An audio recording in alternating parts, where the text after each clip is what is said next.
सभी साथियों को नमस्कार।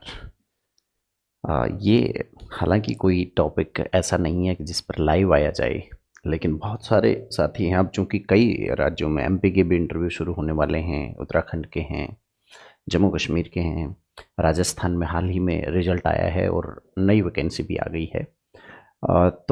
सबसे ज़्यादा स्पेशली राजस्थान के छात्र विद्यार्थी साथी जो हमसे जुड़े हुए हैं प्रत्यक्ष रूप से, तो एक बड़ा यक्ष प्रश्न उनके सामने आ रहा था और उनके सामने तो पता नहीं है कि नहीं है, मेरे सामने बहुत बड़ा प्रश्न था ये। एक तरह से धर्म संकट की सी स्थिति आ गई। तब जाके फाइनली मैंने सोचा कि चलो इस पर लाइव नहीं तो एक रिकॉर्ड करके वीडियो डाला जाए। देखो, आज के वीडियो में हम कुछ खास बातों को समझने की कोशिश करेंगे। उन पर ध्यान दें ज़रा। बोर्ड पर आप जो देख रहे हैं, सबसे पहले तो उसको देखिए। बोर्ड पर जो भी चीज़ लिखी है आज हम चर्चा करेंगे असिस्टेंट प्रोफेसर के इंटरव्यू के रिगार्डिंग। अब चर्चा करने के साथ साथ मैं ये भी बताता चलूं कि इस टॉपिक पर या किसी भी टॉपिक पर बात करने का अधिकारी व्यक्ति कौन होता है। इस पर तीन लोग बात करने के अधिकारी होते हैं। एक तो जिसे इंटरव्यू देना है, अर्थात उसे भी जानना जरूरी है कि भाई ये क्या है क्या नहीं है। एक ऐसा व्यक्ति जो इंटरव्यू कहीं ना कहीं ले चुका है ना। और एक ऐसा व्यक्ति भी कर सकता है जो इंटरव्यू दे चुका है। तीनों ही व्यक्तियों से संबंधित परिचर्चा होती है। अब एक दुकानदार को इन बातों से लेना ही क्या, ठीक है। एक हमारे बड़े सीनियर प्रोफेसर साहब परसों बच्चों को अपने ग्रुप में लाइव आकर वो बता रहे थे कुछ, और वो बार बार एक बात पर आग्रह कर रहे थे। आग्रह तो क्या मैं कहूँगा, पूर्वाग्रही हो रहे थे। और वो अपनी बात पे जोर दे रहे थे कि अरे नहीं नहीं कुछ नहीं होता, ये दो चार बार इंटरव्यू दे लिया। उनको इंटरव्यू देने वालों को क्या पता है कि इंटरव्यू लेने वाला क्या पूछेगा, या इंटरव्यू जो ये एक्चुअल में ये गाइडेंस ये ट्रेनिंग प्रोग्राम वही दे सकता है जिसने इंटरव्यू लिए हैं। प्रोफेसर साहब को पहले तो मेरा प्रणाम, और बाद में एक निवेदन ये है सर आपसे कि सच तो ये है कि इंटरव्यू जो होता है ना, व्यक्तित्व का परीक्षण होता है। और व्यक्तित्व में हर व्यक्तित्व अपने आप में यूनिक होता है। और रही बात ये कि इस दुनिया में यदि कोई सर्वाधिक सजीव कार्यक्रम होता है जिसका पहले से कुछ भी निर्धारित नहीं होता, वो एकमात्र साक्षात्कार प्रोग्राम होते हैं। साक्षात्कार जो लिया जाता है ना, तो गुरुदेव, सच तो ये है कि इंटरव्यू लेने वाले का तजुर्बा भी वहाँ कोई काम नहीं आता, निस्संदेह कोई काम नहीं आता। अगर आप पहले से पूर्वाग्रही हैं कि मैं तो ये खोजूंगा, अमुक अमुक चीज़ मुझे खोजनी है, तो डेफिनेटली आप पूर्वाग्रही हैं। तो मैं ये कहना चाहता हूँ कि यहाँ कोई फ़र्क नहीं पड़ता, बल्कि सच्चाई ये है कि सबसे अच्छा गाइडेंस जिसने इंटरव्यू दिया है वो दे सकता है, क्योंकि उसमें विविधता होती है। ऐसे गुरुजन या ऐसे लोग जो स्वयं इंटरव्यू लेते हैं, अगर वो पूर्वाग्रही होंगे तो नाइंसाफ़ी हो गई। और अगर वो नैतिकता से इंटरव्यू लें, इसका मतलब है कि व्यक्ति सामने जो बैठा है उसके अनुसार वो सवाल करेंगे। हर व्यक्तित्व तो अलग होता है भाई। तो ऐसे में फिर आपके पास बताने के लिए कुछ भी नहीं होता है, क्योंकि आपका इंटरव्यू तो उसी वक्त बनेगा ना जब सामने कैंडिडेट आएगा। यस, मेरे पास स्टूडेंट मिलने आते हैं तो मैं कतई पूर्वाग्रही नहीं बल्कि शून्य होकर बैठता हूँ, बिल्कुल शून्य, कि इनमें क्या है, ये महाशय कहाँ से हैं, कैसी परिस्थिति से बिलोंग करते हैं, इनका थिंकिंग प्रोसेस क्या है। एकदम शून्य होके हम सोचते हैं, समझिए बात।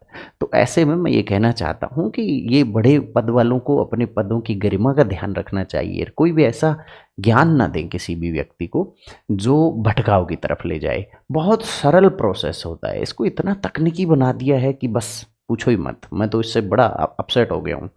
अब बहुत सारे स्टूडेंट्स ने कहा कि सर इंटरव्यू के लिए आप भी और मैं भी एक भावावेश कह लो, एक जल्दबाजी कह लो, या कुछ तरह से मैंने कहा चलो करते हैं हम भी। और आप लोगों को मैंने भी रजिस्ट्रेशन लिए, कई सारे बच्चों ने रजिस्ट्रेशन करवा लिया, लेकिन मेरा समय बहुत कम है। आज मैं उसी पर बात करूँगा। निर्णय लेने में आपकी मदद होगी, आप कैसे निर्णय लें, बस मैं आपको निर्णय में सहायता पहुंचाने आया हूं। मैं कौन होता हूं आपके निर्णय करने वाला, या मैं जजमेंटल डिसीजन जजमेंटल सेंटेंस कभी नहीं बोलता, कभी भी नहीं बोलता। ध्यान रखना कि ऐसा कर लो या वैसा कर लो, नहीं भाई। मैं केवल हेल्प करूंगा, निर्णय आपको करना है, समझिए।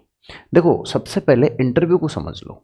आज हम ये निर्णय सीखेंगे कि इंटरव्यू की मुझे सेल्फ तैयारी करनी चाहिए या किसी गाइड से तैयारी में हेल्प लेनी चाहिए। वो गाइडेंस देने वाली संस्था ज़्यादा ठीक है या व्यक्ति ठीक होगा, इतना महत्वपूर्ण सवाल है ये। तो उससे पहले वो निर्णय पता है कब लिए जाते हैं? उस निर्णय पर जाने से पहले आप जरा ध्यान दें। सबसे पहले ये हमें समझना होता है कि इंटरव्यू होता क्या है। बड़े संक्षेप में मैं आपको बताऊं, इंटरव्यू क्लियर समझ लो, क्लियर बिल्कुल सरल भाषा में केवल दो चीज़ों का परीक्षण होता है। और आज जब मैं इंटरव्यू की बात कर रहा हूँ ना, तो ये इंटरव्यू एक विशेषज्ञ का इंटरव्यू की चर्चा कर रहा हूँ। सामान्यतः इंटरव्यू दो प्रकार के होते हैं, दो प्रकार के पदों के लिए होते हैं। एक होता है सामान्यज्ञ का इंटरव्यू, एक होता है विशेषज्ञ का। सरल भाषा में बता दूं, एक होता है एडमिनिस्ट्रेटिव पोस्ट जो होती हैं, जैसे आईएएस है यूपीएससी के, या आरपीएससी जो आरएएस आरपीएस का इंटरव्यू लेती है, वो होते हैं सामान्यज्ञ इंटरव्यू।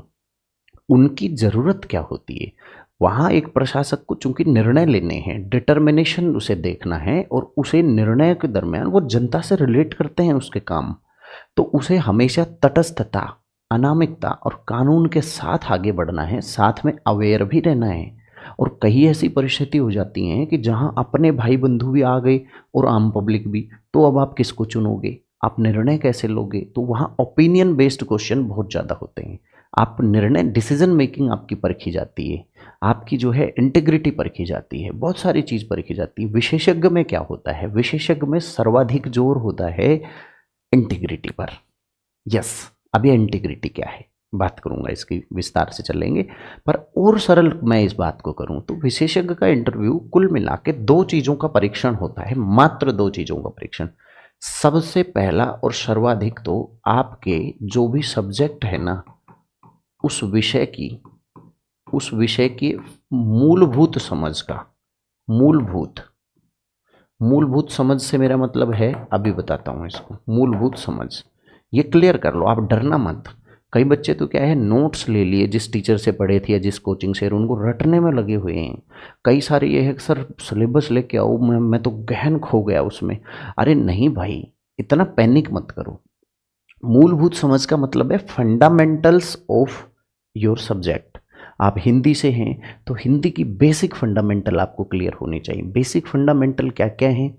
अब जैसे गद्य और पद विधाएं होती हैं, गद्य और पद विधाएं होती क्या हैं?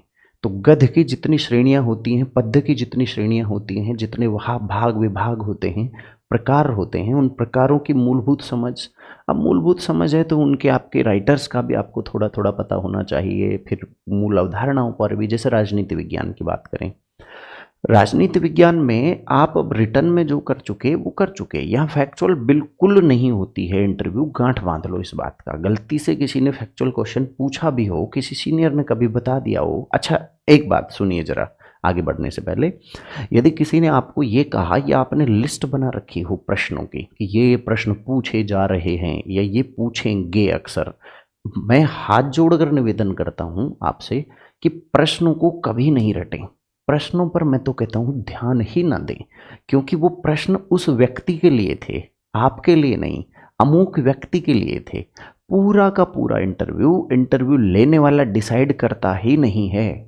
मैं क्यों कह रहा हूँ, किस अधिकार से कह रहा हूँ?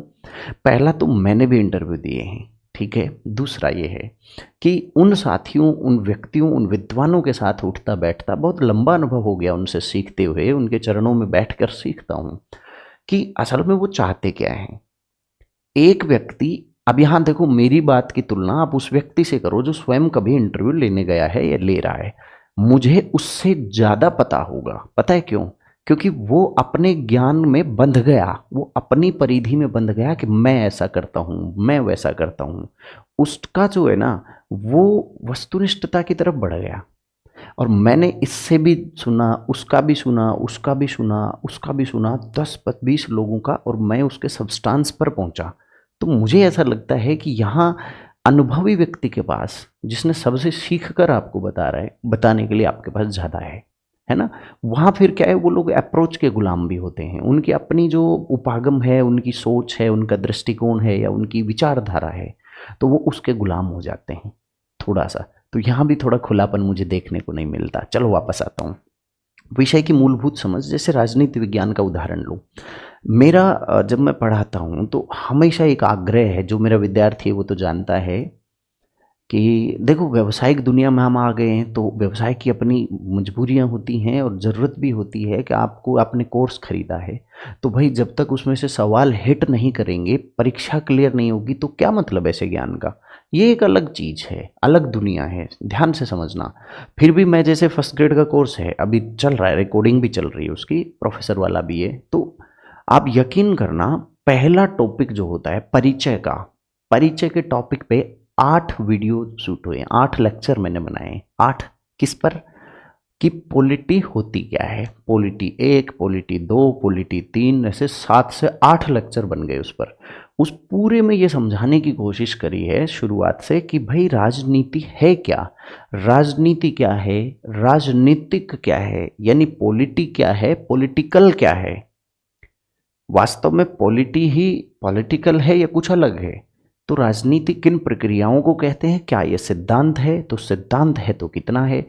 अब राजनीति को भी ये परखने की ये पता होना चाहिए आपको, बहुत ही फंडामेंटल चीज़ है कि ये सिद्धांत है, दर्शन है या विज्ञान है, और है तो कितना है।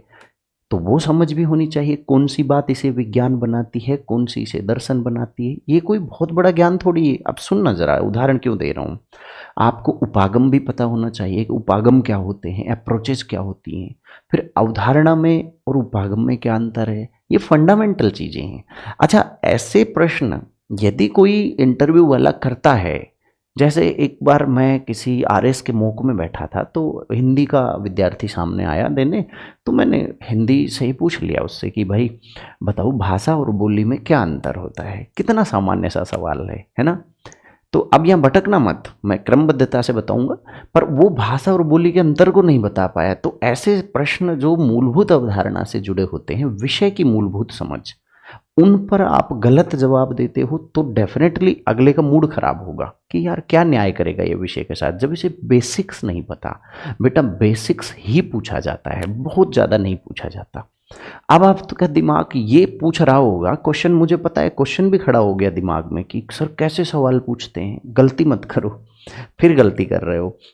मैं कह रहा हूँ आप जो DAF भरते हो ना, डिटेल्ड एप्लीकेशन फॉर्म, आपको साथ ही लेकर जाना है वो, है ना। जब जाओगे ना इंटरव्यू पे तब साथ लेकर जाना होता है। तो डिटेल्ड एप्लीकेशन फॉर्म में आप सारी डिटेल्स देते हो, भरते हो। फिर होता क्या है, होता ये है कि वहाँ पे वो सारा, वहाँ पे जो ऑफिशियल्स बैठे होते हैं, जैसे आरपीएससी में है, आरपीएससी में ऊपर फर्स्ट फ्लोर पे होता था पहले तो उसमें वो उनके अपने अरेंजमेंट है, जो भी है वो अधिकारी जो बैठे रहते हैं, बाबू लेवल के लोग होते हैं। वो आपको जो रोल नंबर दे दिया गया वो तो वहीं तक है बस। उसके बाद वहाँ पे क्या होता है, वहाँ आपके डॉक्यूमेंट्स लेते हैं, है ना। वो कॉल लेटर जो आपको आएगा ना, वो कॉल लेटर बस वहाँ पहुँचने तक है। उसके बाद डॉक्यूमेंट्स लिए, वेरीफाई DAF लिया आपका, डिटेल्ड एप्लीकेशन फॉर्म। उस डिटेल्ड एप्लीकेशन फॉर्म के आधार पर डॉक्यूमेंट्स देखते हैं, वेरीफाई करते हैं। फिर वो एक पन्ना लेते हैं, एक ही पेपर होता है, आप ये यकीन करो। मैं बताता हूँ, देखो आपको इस तरह एक पन्ना होता है। अब उस पन्ने में वो आपके बारे में डिटेल नहीं, बिल्कुल शॉर्ट में, बिल्कुल शॉर्ट में कुछ अंकित करते हैं। क्या क्या कॉलम होते हैं हर, अब मैं दावा कर दूं कि ये है तो भी गलत बात होगी, पर मैंने जो देखा है, मैंने जो, हम भी मॉक में लेते हैं वो बात बता रहा हूँ। उसमें आपके शैक्षिक जो योग्यताएं होती हैं, उस शैक्षिक योग्यता का मात्र अंकन मात्र होता है, मतलब वर्णन थोड़ा सा ना। तो उसमें ध्यान दें परसेंटेज होती हैं, बिल्कुल नहीं। केवल आपका लिखा होता है BA हो या BCom हो या BSc हो, ठीक है।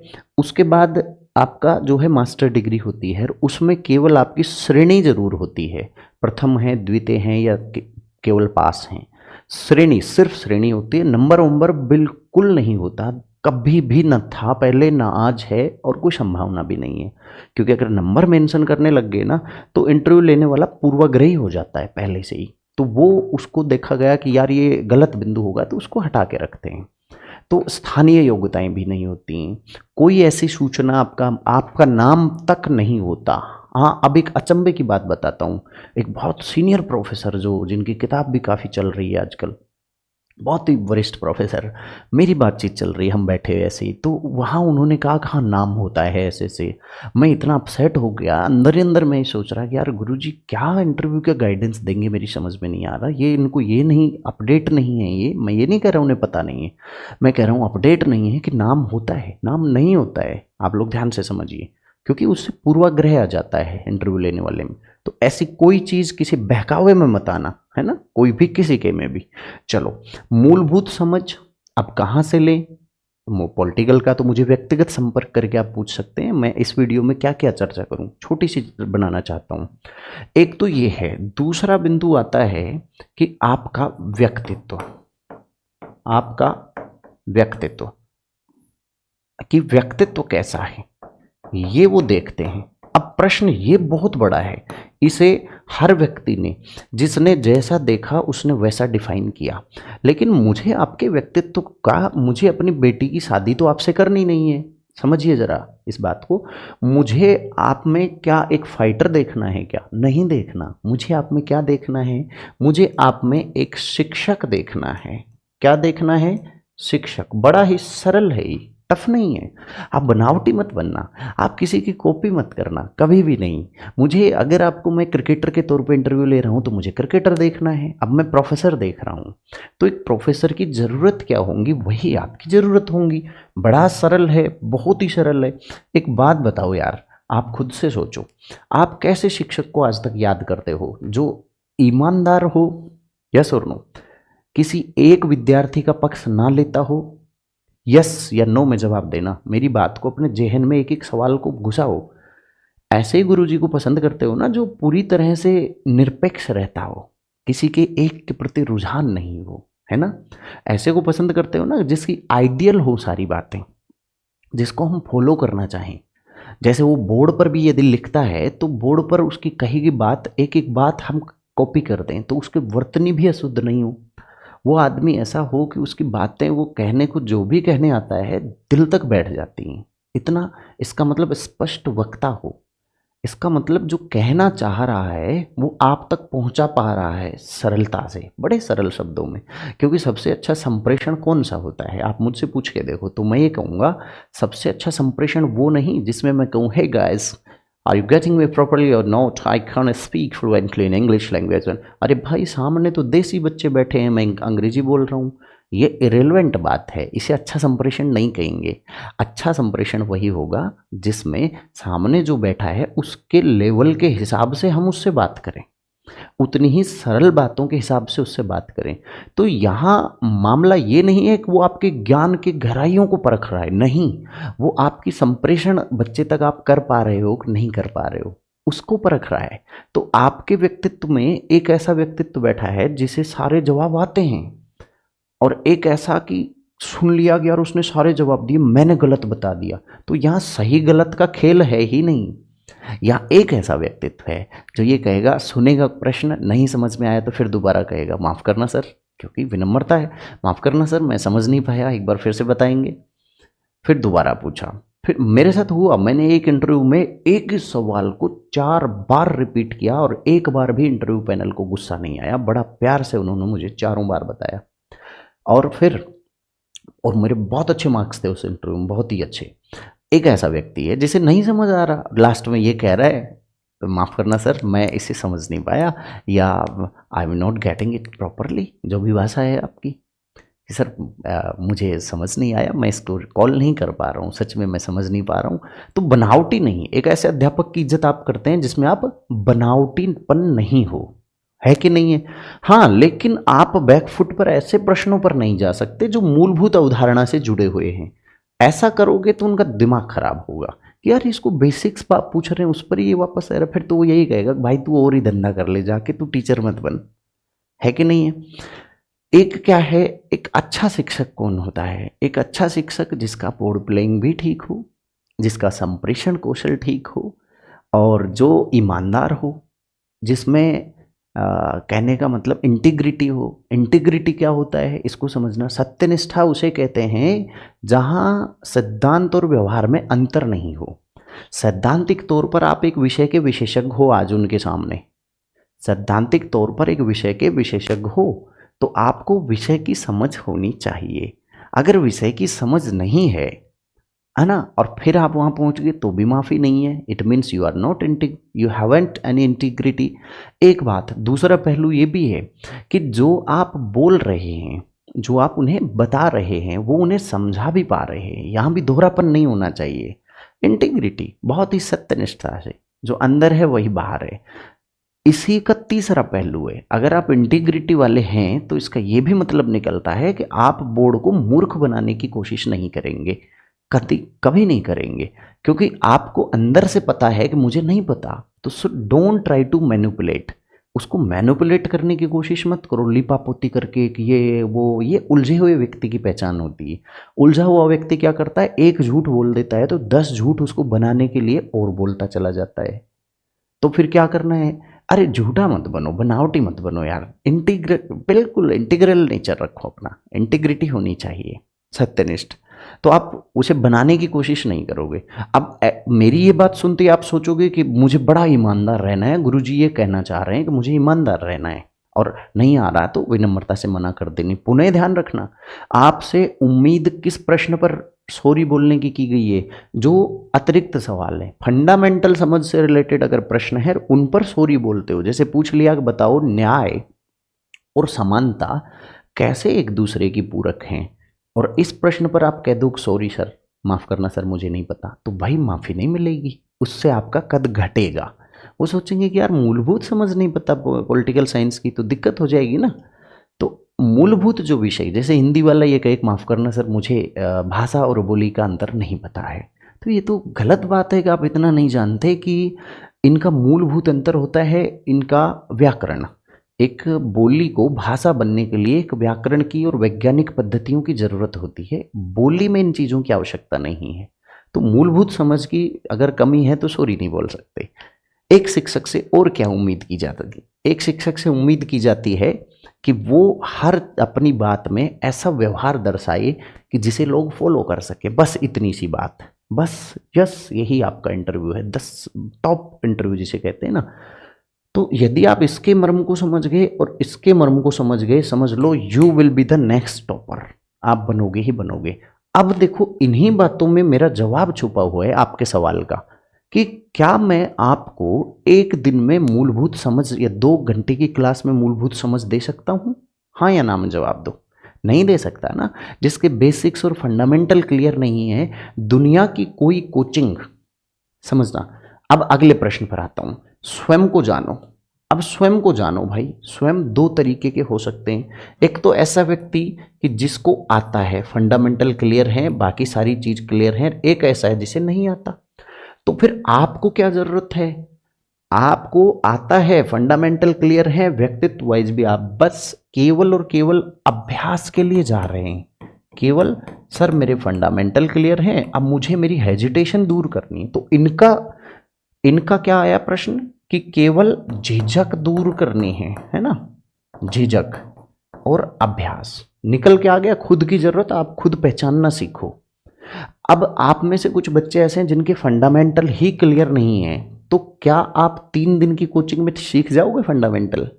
एक ऐसा व्यक्ति जो छोटी सी बात पर उखड़ता है, एक ऐसा व्यक्ति जो पूरी जिंदगी दूसरों को बेवकूफ बनाते आया है, एक ऐसा व्यक्ति जो मेरी अब कही गई बात पर भी क्वेश्चन मार्क लगा रहा है कि यार आया बड़ा ज्ञान पेलने वाला। समझो जरा, जो नकारात्मकता को पकड़ता है, ऐसे व्यक्ति को क्या सीबी यादव जी या क्या हमारे नरेश दादीच सर क्या एक दिन में आपको बना देंगे अच्छा व्यक्तित्व? मैं तो नहीं बना सकता, वो बना सकते होंगे, उनके पास जाइए, मैं बिल्कुल नहीं बनाऊंगा। सुनिए, अब ये आपके पास है और नहीं है, नहीं है का कोई इलाज नहीं है। मैं तो कहता हूं अब ये आपने अपने आप को परखो पहले। हर व्यक्ति को खुद का पता है। कई ऐसे भोले बालक होते हैं, इंसान होते हैं जिनको खुद को नहीं पता। तो अपने सीनियर्स के साथ बैठो उठो, या जो आपके साथ रहता है, आपका गाइड है, टीचर है, उससे 2 4 5 बार मिलो फटाफट 2 4 दिन में ही, और उनसे बातें करो ताकि वो आपको भांप सके। खोलो, खुल के आने दो। एक बच्ची आई एक बार अपने हस्बैंड के साथ मेरे पास, नाम नहीं लूँगा, यादव की थी, उनकी आंखों में थोड़ी प्रॉब्लम थी पढ़ने में। अब वो कुछ स्पीक आउट ही नहीं करती, वो बात और कम्युनिकेशन ही नहीं करती है। तो ऐसे बच्चों को कुछ पता नहीं होता कि वो, बेटा आपके लिए क्या है सबसे अच्छा इलाज है कि आपको बातचीत करनी होगी, बाहर अभ्यास करना होगा। चलो आगे बढ़ते हैं। अब आता है कि सर सेल्फ तैयारी करें या गाइडेंस से लें। खुद को पहचान लिया, खुद की कमी कौन सी है क्लियर हो गया। क्या आपके व्यक्तित्व वाइज कमी है या फंडामेंटल्स की कमी है? अगर दोनों बहुत पिछड़े हुए हो तो दुनिया की कोई भी इंटरव्यू आपको नंबर नहीं दिला सकती, दुनिया का कोई कोचिंग आपको नंबर नहीं दिला सकता। मैं ईमानदारी के लिए जाना चाहता हूँ, साफ कहता हूँ, बुरा लगे तो लगना चाहिए। हाँ, पॉलिश अप के लिए थोड़ा बहुत पॉलिश की, हाँ सर मैं ऐसी लाइफ स्टाइल जीता हूँ और मैं समझता हूँ कि मैं ठीक व्यक्तित्व हूँ, ऐसा लोग भी कहते हैं, और जनरली मेरे अंदर ये गुण है, और मुझे विषय की भी मूलभूत समझ है। मूलभूत, मैंने ये नहीं कहा कि आपके स्कोर 125 है, 118 है, 20 है, वो तो रट के भी आ सकते हो, नोट्स ऐसे ऐसे बना रखे हैं कोचिंग वालों ने, रटो और आ गए। मूलभूत समझ है तो आगे बढ़ो। अगले स्टेप पर आते हैं कि सर क्या मैं सेल्फ तैयारी करने के लायक हूँ या फिर मुझे किसी गाइड की मदद लेनी चाहिए। तो सबसे पहली बात तो सेल्फ तैयारी होती क्या है, और फिर प्रश्न है उसे करें कैसे। सेल्फ, अगर आप ये सारे पैरामीटर पूरे कर आए तो सबसे पहला ये है कि आपको अपने व्यक्तित्व को बाहर निकालना है, निखार के लाना है। तो दूसरा है आपके विषय की मूलभूत समझ, फंडामेंटल्स पर बात करनी है। दुनिया में इससे बढ़िया कोई तरीका नहीं हो सकता, सेल्फ से अच्छा कोई कोचिंग इस धरती पर नहीं है। मैं नहीं मानता कि कोई दूसरा आपसे बेहतर आपके बारे में जानता है। आप ही हो वो जो सर्वश्रेष्ठ खुद का उद्धार कर सकते हो। तो सेल्फ क्या करना है, इन दो चीज़ों को। तो ऐसे दोस्तों का ग्रुप बना लो। मैंने दोस्त क्यों बोला है, दोस्त इसलिए कि वहाँ आप कंफर्ट रहते हैं थोड़ा सा, और उसमें सीनियर को जरूर इन्वॉल्व करें, क्योंकि सीनियर रहेगा तो हेजिटेशन भी रहेगी, तो उसका अभ्यास भी हो जाएगा। अच्छे साथियों का ग्रुप बनाओ। ग्रुप कितना बड़ा हो, ग्रुप मैक्सिमम 6 लोगों का हो, मैक्सिमम बोला है मैंने, इससे ज़्यादा के कचरा हो जाता है। फिर उसमें ऐसे लोग भी आने की संभावना रहती है जो अपने वाहियात के प्रश्न लाते हैं, जिनको खुद नहीं पता कि मूलभूत प्रश्न पर बात करनी है या फैक्चुअल पर बात करनी है। वो बात करेंगे कि बताओ प्लेटो की उस किताब में क्या था, उस किताब में क्या था, ये शब्द किसने इस्तेमाल किया, वो शब्द, ये टर्मोलॉजी किसने ली, वो भटका देंगे आपको, उद्देश्य से ही भटका देंगे। ऐसे लोगों को ग्रुप में शामिल नहीं करना। याद रखें बार बार, जो व्यक्ति इन दो बिंदुओं के महत्व को समझता है उसी को ग्रुप में शामिल करें। जो मूलभूत समझ पर बात करता है, फंडामेंटल की बात करता है, डिस्कस करता है, तो वो उस ग्रुप से बढ़िया दुनिया की कोई कोचिंग नहीं है। क्यों? क्योंकि आप सहज रहेंगे, और भाई एक दिमाग से भला 6 दिमाग, क्योंकि एक टीचर एक पर्सपेक्टिव, एक अप्रोच से बताएगा, और वो 6 लोग सवाल पूछेंगे, 6 अप्रोचों का पता लगा आपको, उससे बढ़िया तो कुछ हो ही नहीं सकता। ठीक है। और दोनों चीज़, व्यक्तित्व तो बहुत अच्छा हो, जो दूसरों को अपना ज्ञान ना झाड़े, दूसरों को दबाए नहीं, अच्छा श्रोता हो और अच्छा वक्ता। जो अच्छा श्रोता होता है वही अच्छा वक्ता होता है। इस तरह के ग्रुप बना लो, द बेस्ट। दूसरा, ये तैयारी बता दी ना मैंने, कैसे करें। आप दिन में मूलभूत चीज़ों की पढ़ाई करें, शाम को एक टाइम रख लें, फिजिकली मिले हो सकता है तो, नहीं तो वर्चुअल मीटिंग कर लें, जूम पे मीटिंग ऑर्गेनाइज कर लें।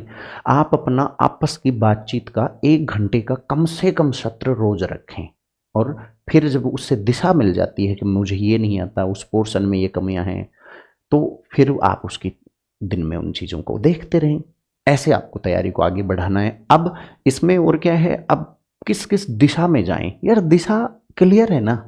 आपके पॉलिटिकल साइंस में थिंकर यानी थॉट्स की बात होती है ना। जब मैं कहता हूँ कि पॉलिटिकल थ्योरी, तो पॉलिटिकल थ्योरी में 2 चीज़ आती हैं, एक तो अवधारणा आती है और एक विचारक आते हैं। तो इसमें पॉलिटिकल थ्योरी हो गई, थिंकर हो गया, कंपैरेटिव पॉलिटिकल एनालिसिस हो गया, अंतर्राष्ट्रीय घटनाक्रम हो गया। अंतर्राष्ट्रीय सिद्धांतों से बहुत कम पूछते हैं जनरली, वो पूछते हैं व्यवहार की बातें वहाँ से, और थोड़ा सा आपको अपनी पॉलिटी के बारे में। इन चीज़ों पर अवधारणात्मक समझ बनानी है आपको, क्लियर। जैसे कल मुझे टीवी पर इनवाइट किया, कई सारे लोगों का एक साथ फ़ोन आया, एनडीटीवी पर भी, हमारे मित्र समाचार प्लस वाले ने भी कहा। क्यों कहा? क्योंकि संसद चल रही है, सब व्यक्तियों ने अपने अपने हिसाब से, प्रियंका गांधी ने कुछ बोला कि हमारा संविधान ये नहीं वो नहीं, फिर सब ने कुछ कुछ कुछ कहा, आप 2 दिन से कह ही रहे थे। फिर हमारे प्रधानमंत्री जी बोले, लंबा बोले, वो बोले तो ऐसा बोले कि चुप ही नहीं हो रहे थे। टीवी वालों ने कहा कि सर आइए, एक संविधान विशेषज्ञ के तौर पे आज आमंत्रित हैं आप और बात करते हैं। तो वहाँ जो बातचीत होती है ना, वो सब्सटेंटिव बात होती है, मतलब सार क्या है, क्या हमारा संविधान ऐसा कहता है, क्या हमारे संविधान की ये इच्छा है, क्या इस तरह की बातें उसमें हैं। तो ये बहुत ही सरल बातचीत होती है जिससे आप डरते हो, ऐसा मत करना, ठीक है। आगे आते हैं, अब किस गाइड से ले, गाइड में संस्था हो या व्यक्ति हो। देखो, मैं कभी ये नहीं कहता कि इससे लो या उससे लो, मैं पीछे हट गया हूँ।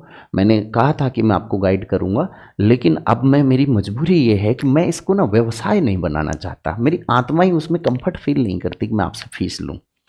इसलिए, क्योंकि मैं सच जानता हूँ कि इंटरव्यू जो है ना, वो एक सतत अभ्यास है, सतत अभ्यास है। इन 2 चीज़ों के रहस्य को मैं जानता हूँ। मेरा किसी भी इंटरव्यू में, मैंने आज तक ज़िंदगी में किसी से कोई ट्रेनिंग नहीं ली, पर मैं मौलिक रहा, मैं जो हूँ वो बन के रहा ईमानदारी से। तो मैं सारी इंटरव्यूज़ का हीरो रहा, हमेशा बहुत अच्छे तरीके से। हर जगह, हर प्लेटफॉर्म पर लोग सुनते हैं, सुनना उनको अच्छा लगता है। मुझे, आपको भी फील हो रहा होगा ये चीज़। क्यों? क्योंकि मैं दोगलापन, दोहरी बातों से बच के रहता हूँ। मैं बहुत ज़्यादा तथ्यात्मक या तकनीकी शब्द इस्तेमाल नहीं करता। मैं बहुत ज़्यादा ऐसी सतही बातें नहीं कहता जो दूसरों के पल्ले ही नहीं पड़ रही हो। मैं कभी भी ऐसी कोशिश नहीं करता कि आपका काम है जो, उसको छोड़ के मैं मेरे ही गुणगान कर रहा हूँ या और बातें, यानी अप्रासंगिक में नहीं रहता। मैं प्रसंग के अनुसार, मैं गांव में गया हूँ, खाट पे या ज़मीन पे आलती पालती मार के देसी बाजरे की रोटी खाना पसंद करता हूँ। उपेंद्र जी अभी बुलाते हैं बच्चों को गाइड करने, तो वहाँ वो कहते हैं सर खाना क्या? मैंने कहा यार चटनी और छाछ ले आओ, गाँव में आए हूँ। मतलब जैसा देश वैसा भेष, अप्रासंगिक नहीं रहता तो लोग पसंद करने लगे। बस आप भी ऐसे ही बन जाओ, जैसा हो इंटरव्यू में हो तो वहाँ वैसे। ये व्यक्तित्व को बनाती हैं चीज़ें। चलो, संस्था कौन सी? देखो, संस्था का मेरे नज़र में थोड़ा फायदा है। मैं ये नहीं कह रहा इसके पास जाओ उसके पास। संस्था में और व्यक्ति में अंतर क्या है? व्यक्ति कभी भी आपको समग्र चीजें नहीं दे पाएगा, लेकिन वो लगातार दे सकता है, लगातार दे सकता है। ये संस्था की कमी है, ठीक है। मैं अब इस दोनों की तुलना कर देता हूं। संस्था क्या करती है? संस्था आपको समग्रता दे देती है, संस्था समग्रता दे देती है। कैसे देती है? क्योंकि वो ऑर्गेनाइज्ड वे में होता है, उसके पास आपको क्वेश्चन भी देने के लिए होंगे, वो प्रॉपर टाइम भी दे देगा, वो बैठ के सारी चीज़ें कर देगा। एक व्यक्ति क्या है, उस पर छा जाता है, वो बाकी चीज़ें मैनेज नहीं कर पाता। एक तो ये एक पैरामीटर तो हो गया ये, ठीक है। अब दूसरा पैरामीटर देखो, इसका फायदा है, लगातार दे रहा है, इसका मतलब फायदा है। इसमें समग्रता है तो ये लगातार दे रहा है। कोचिंगों में समग्रता नहीं होती, जस्ट फॉर्मेलिटी होती है, ये बात ध्यान रखना, सिर्फ फॉर्मेलिटी। अब इन दोनों के ही पैरामीटर पर मैं एक चीज परखता हूं कि जो व्यक्ति हमें, हमारी जरूरत क्या है इसको समझो, जो व्यक्ति हमें मूलभूत समझ विकसित करने में मदद कर दे, एक बात, या जो व्यक्ति या संस्था हमारे व्यक्तित्व को निखार दे, हमारे व्यक्तित्व को निखारे, वही हमारे लिए फायदेमंद है। उसके लिए हम 50,000 भी रुपए दे सकते हैं।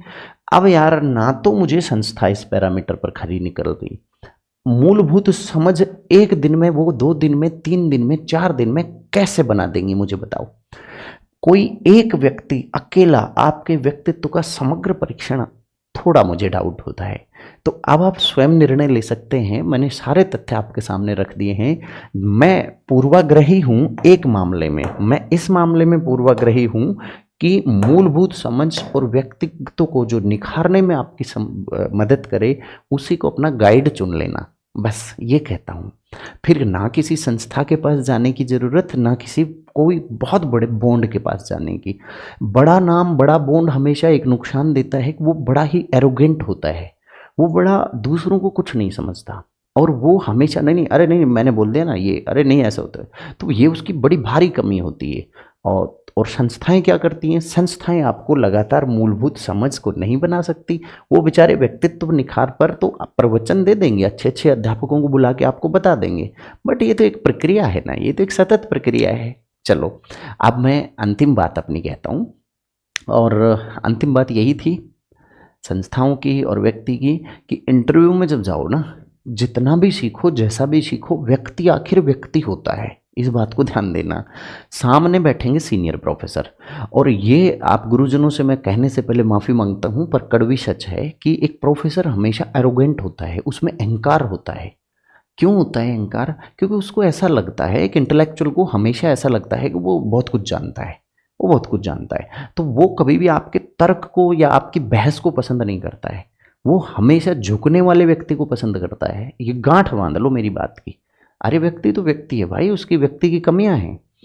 तो इंटरव्यू बोर्ड में भी तो व्यक्ति बैठा है, तो किसी से उलझना नहीं है, नकारात्मक नहीं होना है, बहस नहीं करनी है, एक पक्षीय नहीं होना है, संतुलित जवाब देना है। अगर आप अपनी किसी बात पे पक्ष रख भी रहे हो तो किताब का रेफरेंस देके पक्ष रखें, तथ्य बताते हुए पक्ष रखें। सबसे अच्छे तथ्य होते हैं संवैधानिक तथ्य, उनके साथ अपनी बात रखें। अंतर्राष्ट्रीय घटनाक्रम पर बात हो रही है तो आप अपनी बात कहते वक्त हाल ही में या पिछले दिनों घटी घटना की चर्चा, या इतिहास में हुई कोई बात की चर्चा, या किसी राइटर ने कोई किताब लिखी थी, उस राइटर का कोटेशन करते हुए कि उसने ये लिखा है, ऐसी घटना यहाँ देखने को मिल रही है, तो फिर वो आपसे नहीं उलझेगा, आपका बुरा नहीं मानेगा, और आपकी बात में वजन भी होगा, और ऐसा लगेगा यार बंदा स्टूडियस है, पढ़ा हुआ है, अच्छा है।